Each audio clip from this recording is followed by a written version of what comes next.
You can recognize a handwritten number almost instantly. It does not matter if the writing is messy, tilted, stretched, or half erased. Your brain still understands it. A strange-looking 5 is still a 5. A badly written 2 is still recognizable as a 2. Humans do this so naturally that we rarely stop to think about how absurdly difficult the task actually is. Because if you tried to explain the process to a computer using strict rules, things would fall apart almost immediately. You cannot just say, A3 has 2 curves, because some 3s barely look curved at all. You cannot say, A1 is a straight line, because other digits can contain straight lines too. Human recognition is flexible. Traditional computer rules are rigid. That is why neural networks became so important. Instead of trying to manually write every rule for recognition, scientists built systems that could gradually learn patterns from examples. Rather than telling a machine exactly what a number looks like, they created a structure capable of adjusting itself until it became good at spotting useful features. And despite how mysterious the term neural network sounds, the core idea is surprisingly grounded. At its heart, a neural network is just a giant collection of numbers connected together in layers. The magic feeling comes from the scale and the organization, not from anything supernatural. So in this video, instead of treating neural networks like a futuristic buzzword, let's slow down and look at what they are actually doing. The computer does not see a number.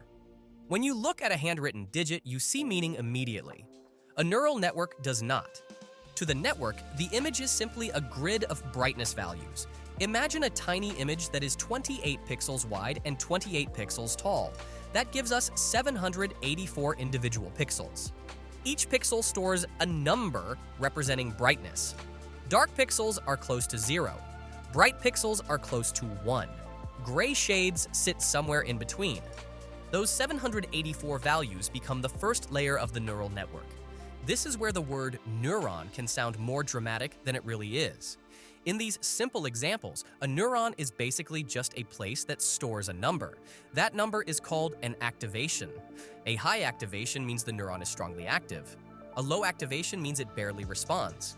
So, the first layer is not intelligent. It is just holding the raw information from the image.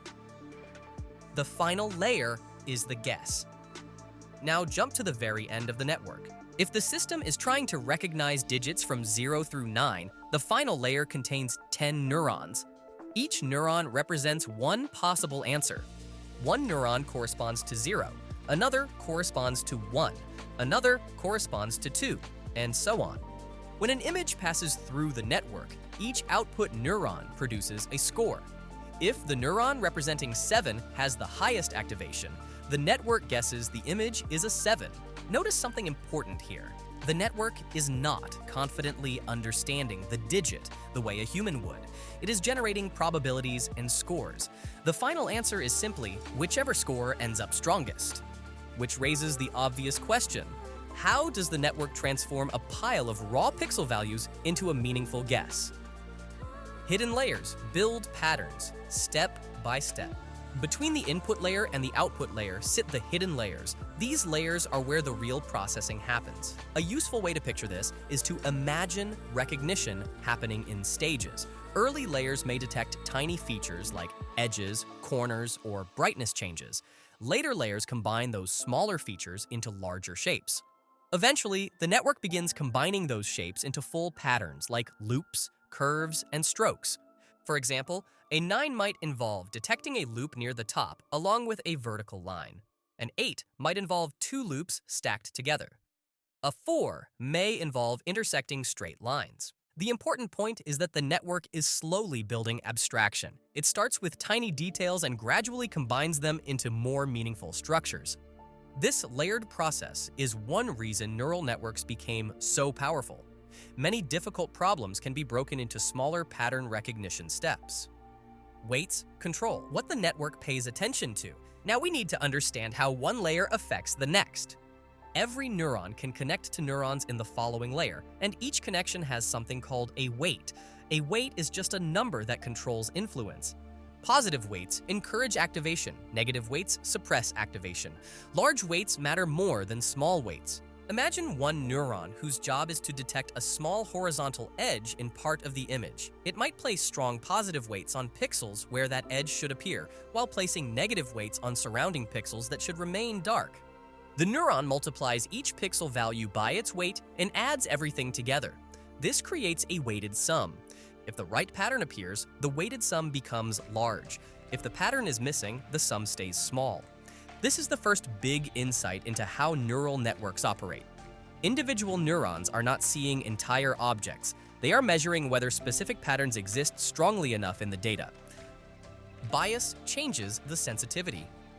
Weights decide what pattern matters, but bias controls how sensitive the neuron is to that pattern. Think of bias like adjusting a threshold. A neuron may not activate unless the evidence becomes strong enough. Without bias, even weak signals might trigger the neuron too easily. With bias, the neuron becomes more selective. So if weights describe what the neuron is searching for, bias controls how much confidence it needs before responding. This combination of weights and bias allows neurons to become flexible detectors for many different types of patterns. If this explanation is helping neural networks feel less mysterious and more understandable, make sure to like the video and subscribe for more breakdowns like this. It genuinely helps the channel reach people who want clear explanations instead of complicated jargon pretending to sound intelligent. Activation functions shape the signal. After calculating the weighted sum and adding the bias, the neuron usually passes the result through something called an activation function. The reason is simple. Raw weighted sums can become extremely large or extremely negative. Activation functions reshape those values into cleaner signals. One classic example is the sigmoid function. Very negative inputs become numbers close to 0. Very positive inputs become numbers close to 1. Values in the middle smoothly transition between them. This means each neuron outputs a controlled activation rather than an unpredictable raw number. Modern neural networks often use different activation functions like ReLU because they train more efficiently, especially in very deep systems. But the main idea stays the same. Activation functions decide how strongly neurons respond after processing evidence. The entire network is one giant function. When you zoom out, the entire neural network is basically one enormous mathematical function. It takes hundreds or thousands of input numbers and transforms them into outputs through repeated layers of calculations. Inside the network are weights, biases, activation functions, and matrix operations all working together. Even a relatively small network can contain thousands of adjustable parameters. Large modern systems may contain billions. That sounds intimidating, but in a strange way, the complexity is reassuring. If the network were too simple, it would never be capable of handling messy, real-world recognition tasks. The reason neural networks became so successful is not because individual neurons are intelligent, it is because huge numbers of simple calculations can combine into surprisingly powerful systems. What learning actually means. When people say a neural network learns, they are really talking about adjusting weights and biases. At the beginning of training, the network usually performs terribly. Its weights are random, so its predictions are almost meaningless. The network then receives examples along with correct answers. It makes a prediction, compares that prediction to reality, measures how wrong it was, and slightly adjusts its internal parameters. At first, the improvements are tiny, but after thousands or millions of examples, those small adjustments accumulate. Some neurons become useful at detecting edges. Others become useful at recognizing curves or loops. Higher layers begin combining simpler patterns into more advanced ones. And the fascinating part is that the programmer never manually writes all these rules. The programmer creates the structure and the learning process, while the network gradually discovers useful patterns on its own. Why neural networks matter. The handwritten digit example is simple, but the same principles extend far beyond numbers. Images can become inputs. Audio can become inputs.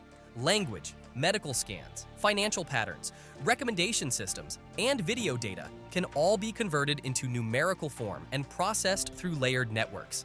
That is why neural networks now appear in speech recognition, translation, image generation, self-driving technology, and modern AI systems. But this power also comes with a trade-off. Neural networks can become so large and complicated that understanding exactly why they make certain decisions becomes difficult. The system may work extremely well while still behaving like a black box in many situations. So when you look at a handwritten number, your brain performs an incredibly advanced recognition task without effort. A neural network tries to imitate part of that process using layers of mathematical operations. It starts with raw pixel values, passes them through neurons connected by weights and biases, shapes signals with activation functions, and gradually adjusts itself through training. Individually, none of these pieces are especially magical. A neuron is simple, a weight is simple, a bias is simple. But when thousands or millions of these small components interact together, something remarkable happens. The system begins transforming meaningless numbers into useful predictions. And that is the real story behind neural networks. Not magic, not science fiction, just enormous layers of adjustable mathematics organized in a way that allows patterns to emerge.